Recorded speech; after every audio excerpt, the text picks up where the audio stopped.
आज sofa set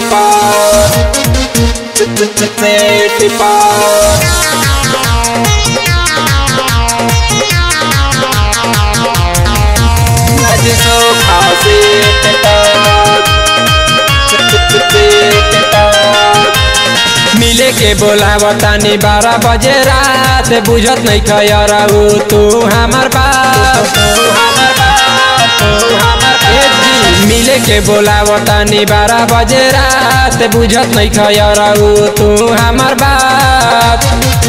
चली आई मिले आजा तू पिछला गेट पर चली आई मिले आजा तू पिछला गेट पर तोहके सुताई बयरऊ आज सोफा सेट पर तोहके सुताई बयरऊ आज सोफा सेट पर सोफा सेट पर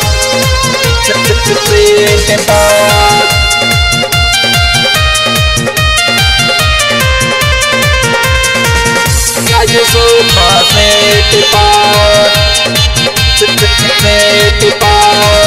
नहीं खाना पिया नहीं खी सासू गोतीन जी रोजा रोजा धर तानी कहे रहुआ दीन जी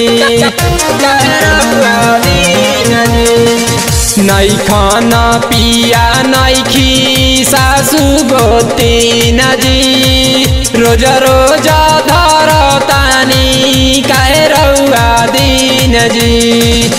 खींची के सेल्फी संगे डालल जाई नेट पर खींची के सेल्फी संगे डालल जाई नेट पर तोहके सुताई बयरऊ आज सोफा सेट पर तोहके सुताई बयरऊ आज सोफा सेट पर सोफा सेट पर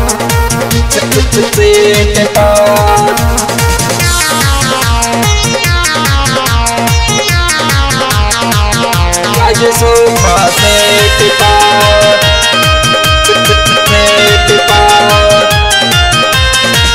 मौका के फायदा उठाली सुनील जी मिसरा से आम धड़के तोहरे पदिल जी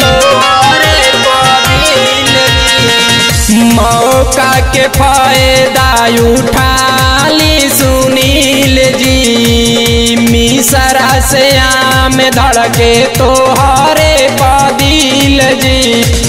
लव यू तू लिख के जइहा हमारा चिकन पेट पर लव यू तू लिख के जइहा हमारा चिकन पेट पर तोहके सुताई बयरऊ आज सोफा सेट पर तोहके सुताई बयरऊ आज सोफा सेट पर